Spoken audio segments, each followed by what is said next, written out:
Hello students, देखिए 10th class में हमने चैप्टर सर्कल स्टार्ट किया था, जिसमें मैं आपको प्रीवियस वीडियो में 2 थ्योरम प्रूफ करा के बता चुका हूँ, 3 थ्योरम एक्चुअली। ठीक है, तो इसके बाद हम नेक्स्ट थ्योरम को देखते हैं। तो देखिए इसमें लिखा हुआ statement, proof that the tangents drawn at the end of a diameter of a circle are parallel. क्या मतलब हुआ इसका कि सर्कल है, उसका डायमीटर है और डायमीटर के दोनों एंड से आपने एक टेंजेंट ड्रॉ करी है। तो आपको प्रूफ करना है कि वो टेंजेंट जो ड्रॉ करी है आपने दोनों एंड से, वो कैसी होंगी, पैरेलल होंगी। तो आपके सामने डायग्राम बनाया हुआ है मैंने, जैसे कि मान लीजिए ये सर्कल है, ठीक है, ये इसका सेंटर है, सेंटर से डायमीटर जाता है, तो ये ए भी आपने डायमीटर ले लिया, ठीक है। और डायमीटर से एक एंड पॉइंट ये रहा, एक एंड पॉइंट ये रहा, यहाँ से हमने एक लाइन ड्रॉ करी सी डी, यहाँ से हमने करी ई एफ। तो आपको ये प्रूफ करना है कि सी डी और ई एफ जो है पैरेलल होगी, ठीक है। और ये ध्यान रखना है आपको, सी डी और ई एफ दोनों कैसी हैं, टेंजेंट है, ठीक है। अगर ये टेंजेंट है तो आपको पता है कि ये वाला एंगल 90 डिग्री होगा और ये वाला एंगल भी 90 डिग्री होगा या नहीं, टेंजेंट है, ठीक है। तो देखिए C D is the tangent to the circle at a point A. तो सी डी ए पर टेंजेंट है, दैट मीन्स कि C D perpendicular to O A, ठीक है, परपेंडिकुलर होगी, आपको पता है, यानी ये एंगल आपका 90 डिग्री का होगा। तो एंगल ओ ए सी क्या होगा आपका 90 डिग्री, ठीक है। एंगल ओ ए सी क्या होगा आपका 90 डिग्री, ठीक है। और आप जानते हैं अगर ये वाला 90 डिग्री है तो ये भी 90 डिग्री होगा। हम एक से कर लेंगे तो अभी आपका प्रूव हो जाएगा, ठीक है। इसी टाइप से आप देखेंगे कि E F is the tangent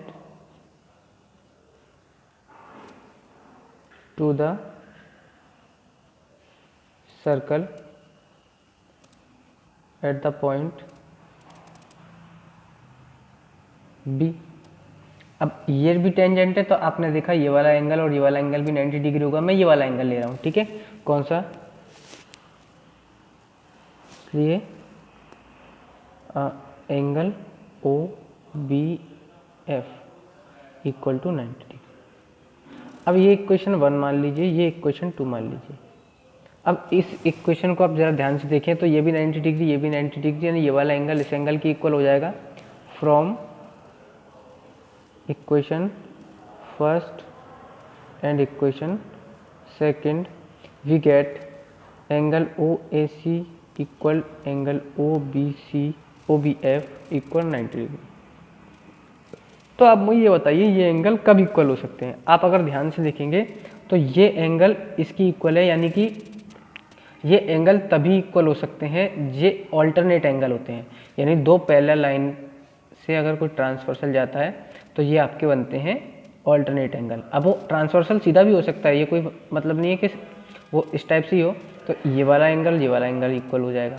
तो वही सेम चीज़ यहाँ बन रही है, दो पैरेलल लाइन जा रही है, तो ये आपका ट्रांसवर्सल है डायमीटर, तो ये एंगल इसके इक्वल होगा। तो ये एंगल अगर इसकी इक्वल है, इसका मतलब क्या है, सी डी और ई एफ कैसी हैं, दोनों पैरेलल लाइन से। तो आप बोल सकते हैं but these are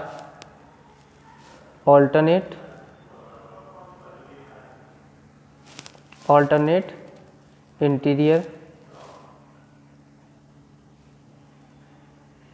angles then CD perpendicular।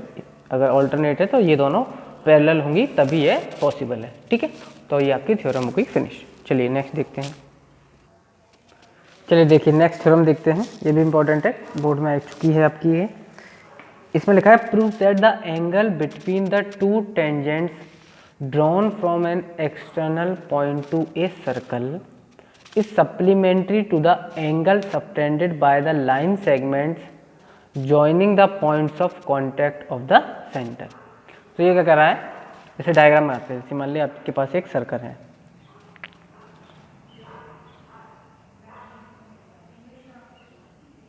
मैं पहले डायग्राम बना लेता हूँ।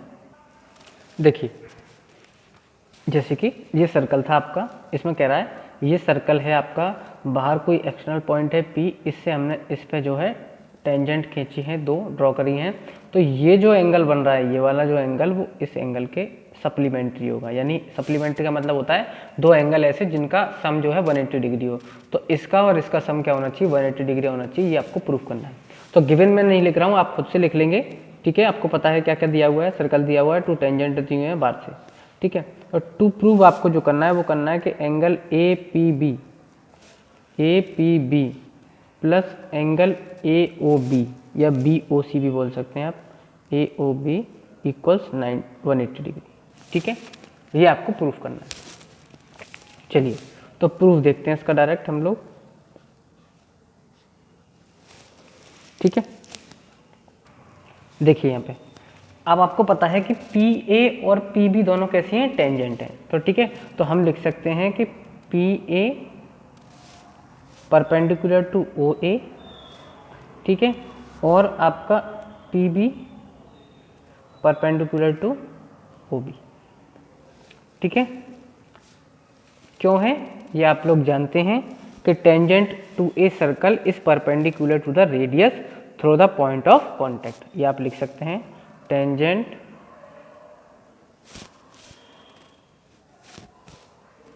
To a circle is perpendicular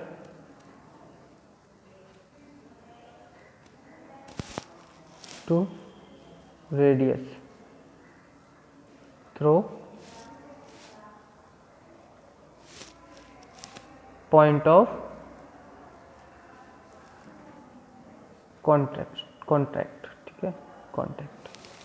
ठीक है, अब देखिए ये परपेंडिकुलर है तो इसका मतलब क्या हुआ, ये वाला एंगल 90 डिग्री हुआ या ये वाला भी एंगल 90 डिग्री का होगा। तो यही लिखेंगे हम।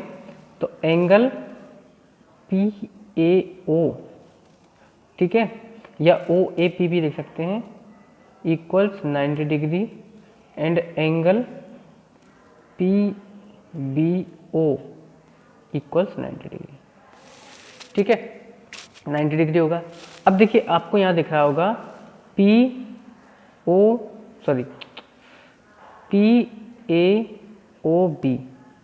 Is a quadrilateral. ठीक है, ये क्वाड्रिलेटरल है और आप लोग जानते हैं कि sum of all interior angles of a quadrilateral is equal to 360। तो आप कह सकते हैं कि एंगल PAO प्लस एंगल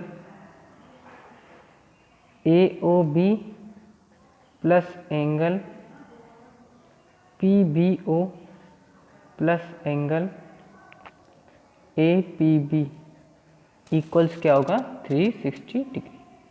ठीक है, वही चारों एंगल का सम 360 होता है। अब देखिए PAO और PBO दोनों कैसे 90 डिग्री। तो देखिए PAO क्या है, 90 डिग्री, AO भी आपको पता नहीं है, PBO क्या है, PBO 90 डिग्री, तो इसकी जगह भी 90 डिग्री, प्लस APO आपको पता नहीं, APB आपको पता नहीं, तो ये आ गया 360। ठीक है, देखिए 90 90 180 हो गया, उधर जाएगा तो माइनस का हो जाएगा। तो angle AOB plus angle APB equals 360 minus 180। अब इसको इंटरचेंज करके भी लिख सकते हैं आप, APB प्लस एंगल AOB, 360 में से 180 जाएंगे तो 180 बचेगा, और यही आपका आंसर था, यही आपको प्रूफ करना था। देखिए, ठीक है, तो ये हो गया आपका प्रूफ्ड। चलिए नेक्स्ट देखते हैं, इसको आप समझ लें अच्छी तरीके से, इंपॉर्टेंट थ्योरम है, बोर्ड में आ चुकी है। चलिए देखिए, इसमें जितनी इंपॉर्टेंट थ्योरम थी आपकी बोर्ड में आई हुई, मैंने आपको सारी बता दी हैं। बाकी कुछ थ्योरम आप खुद से कर लेंगे, बुक में दी हुई है जो। ठीक है, मेन मैंने आपको सारी बता दी है। इसके बाद देखिए हम क्वेश्चन करते हैं। एक क्वेश्चन है आपका, किस टाइप का क्वेश्चन बनता है सर्कल से। ठीक है ना, तो ये जो क्वेश्चन लिखा हुआ है ये सबसे पॉपुलर क्वेश्चन है। इस टाइप का मतलब कि इस टाइप के क्वेश्चन बहुत सारे बन सकते हैं, कैलकुलेटिव टाइप। ठीक है ना, जिसमें आपको थोड़ी सी कैलकुलेशन करनी है, बस थ्योरम वगैरह इसमें लगनी है, लेकिन विद कंसेप्ट लगेगी। तो इसमें देखेंगे आप 2017 में आया हुआ है ये, a point P is at a distance of 29 centimetre from the centre of a circle of radius 20 centimetre. यानी कि एक आपके पास सर्कल है, ठीक है, बाहर कोई पॉइंट है P, ये सर्कल का सेंटर है, इससे इसकी डिस्टेंस कितनी दे रखी है आपको 29 सेंटीमीटर, ठीक है। अच्छा, find the length of the tangent drawn from P to the circle. अब देखिए टेंजेंट या तो यहाँ ड्रॉ कर लीजिए, यहाँ ड्रॉ कर लीजिए, यहाँ कर लेते हैं हम लोग, तो ये आपकी हो गई टेंजेंट, ठीक है। और ये आपका हो गया, इसको इससे मिलाएंगे तो परपेंडिकुलर, ठीक है। ये आप कंस्ट्रक्शन में लिख सकते हैं कि इसको हमको मिलाना पड़ेगा इसको। अब ये पूछ रहा है आपसे, अच्छा इसकी लेंथ पूछ रहा है, ये मान लीजिए ए पे इसको कट कर रही है, ठीक है। तो आप देख रहे हैं कि ये जब हम रेडियस को इससे मिलाएंगे तो ये टेंजेंट है, तो ये 90 डिग्री का हो जाएगा एंगल, 90 डिग्री का एंगल हो गया, तो ये आपका एक APO राइट एंगल ट्राइंगल हो जाएगा, ठीक है। रेडियस 20 सेंटीमीटर आपको दी हुई है, ये आपकी 20 सेंटीमीटर है। तो आपको क्या करना है, आपको सिर्फ ये निकालना है, हाइपोटेनस आपको दिया हुआ है, बेस आपको दिया हुआ है, परपेंडिकुलर निकालना है। तो आप लोग जानते हैं फ्रॉम पाइथागोरस थ्योरम कि PO square is equal to होगा PA square plus OA square. आपको निकालना क्या है, PA स्क्वायर, इसको उधर ले आएंगे तो P पहले वैल्यू रख लेते हैं, चलिए पहले लिख ही लेते हैं, P square minus OA square is equal to PA square. PO कितना है आपका 29 माइनस OA आपका कितना है 20 इक्वल टू PA स्क्वायर। अब देखिए इसको सॉल्व करने का सबसे अच्छा तरीका ये है कि ए स्क्वायर माइनस बी स्क्वायर लगा लेते हैं, एक ब्रैकेट में a प्लस बी और एक ब्रैकेट में a माइनस बी, ठीक है। स्क्वायर निकालने में हो सकता है दिक्कत आए आपको। तो ये कितना हो गया 9 और 4 इंटू ये कितना हो गया आपका 9 इक्वल टू PA स्क्वायर। देखिए स्क्वायर इधर जाएगा तो अंडर रूट आ जाएगा, 49 इंटू 9 इक्वल टू PA। 49 को आप लिख सकते हैं 7 इंटू 7 और 9 को लिख सकते हैं आप 3 इंटू 3, ठीक है। तो आपको पता है अंडर रूट में है, पेयर में से एक बाहर आ जाता है, तो 7 इंटू 3 बाहर आ जाएगा, यही आपका PA होगा। तो PA इक्वल टू कितना आ जाएगा 21 सेंटीमीटर, ठीक है। सिंपल क्वेश्चन था, ऐसे क्वेश्चन आपके पेपर में देख सकते हैं आपको, ठीक है। चलिए एक क्वेश्चन और देखते हैं। देखिए मैंने इसकी लैंग्वेज नहीं लिखी है, मैंने डायग्राम बना दिया है, डायग्राम बना हुआ और जो गिवन है मैं आपको बताता हूँ। इसमें बोला है ए circle is inscribed in A triangle ABC। तो ABC ट्रायंगल है, इसके अंदर एक आपका सर्कल बना हुआ है टचिंग ABC एट PQR। तो ABC लेंथ को ये PQR पर टच कर रहा है रिस्पेक्टिवली। AB इक्वल टू क्या दिया है इसके अंदर, AB equal to 10 centimetre and AR equal to 7 centimetre and CR equal to 5 centimetre. Then find the length of BC। BC की आपको लेंथ बतानी है कि BC की लेंथ क्या होगी, ठीक है। तो आप देखिए कि AB आपको दी है 10, AR आपको दिए है 7 और क्या दिया है आपको CR दिया है आपको 5, ये दिए। देखिए इसमें सिर्फ एक थ्योरम लगेगी जो मैंने आपको बताई थी कि सर्कल के किसी सर्कल पर किसी एक्सटर्नल बाहर पॉइंट से अगर हम टेंजेंट खींचते हैं, ड्रॉ करते हैं, तो वो टेंजेंट इक्वल होती हैं। तो आप अगर यहाँ ध्यान से देखेंगे इस चीज को, तो ये पॉइंट P है सर्कल के बाहर, तो एक टेंजेंट आपकी PB और एक टेंजेंट आपकी PQ। तो आप देखेंगे कि PB इक्वल होगी BQ के, होगी कि नहीं होगी। इसी टाइप से आप देखेंगे ये A पॉइंट बाहर है सर्कल के, एक टेंजेंट PA और एक टेंजेंट AR, तो AP इक्वल होगी AR की, ठीक है।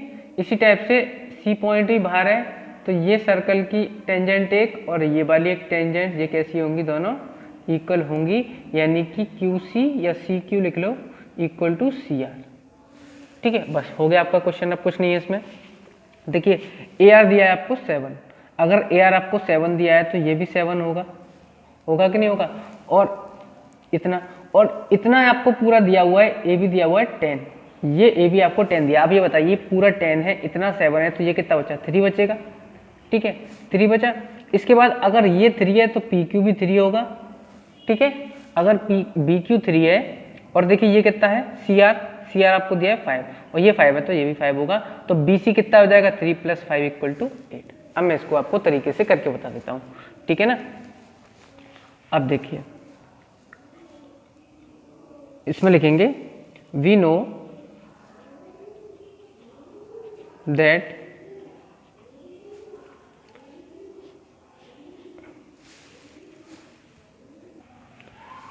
कि tangents drawn to a circle from any external point is equal। तो आप ये लिख देंगे देन BP = BQ, ठीक है, AP = AR and CQ = CR। ठीक है, अब क्या लिखेंगे?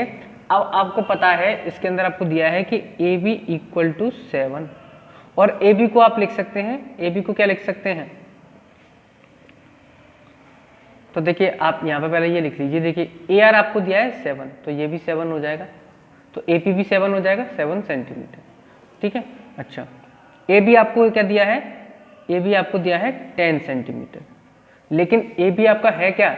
AP + BP, तो AB की जगह लिखेंगे आप AP + BP = 10 और AP क्या है आपका? 7 है, तो 7 + BP = कितना आ गया? 10, तो BP = आपका कितना आ गया? 10 - 7 यानी कि 3 सेंटीमीटर। एक चीज आ गई। ठीक है, अब इसके बाद क्या करेंगे? अब देखिए BP आपको 3 मिल गया। अच्छा BP अगर 3 है तो BP किसकी इक्वल है? BQ के, तो BQ भी आपका 3 हो जाएगा, 3 सेंटीमीटर, तो आप कह सकते हैं इक्वल BQ। ठीक है, BQ 3 सेंटीमीटर हो गया। अगर BQ 3 सेंटीमीटर है, ठीक है, और आपको दिया है CR = 5, देखिए CR = दिया है आपको 5 सेंटीमीटर, तो CR अगर 5 है तो CQ भी 5 होगा। ठीक है, तो आप यहाँ से लिख सकते हैं CR = 5 सेंटीमीटर = CQ। ठीक है, और आपसे पूछा क्या है? BC, तो BC आप देखेंगे तो BC है आपका एक्चुअली BQ + CQ या CQ। ठीक है, तो BQ आपका कितना है? 3 सेंटीमीटर और CQ आपका कितना है? 5 सेंटीमीटर, तो ये आ गया टोटल आपका 8 सेंटीमीटर आंसर। ठीक है, बस एक ही थ्योरम लगनी थी। इस थ्योरम पर बहुत सारे सवाल आपकी बुक में दिए हुए हैं, आप इसको प्रैक्टिस कर सकते हैं। ठीक है, अब नेक्स्ट वीडियो में नेक्स्ट क्वेश्चंस की प्रैक्टिस करेंगे। ठीक है, चलिए, थैंक यू।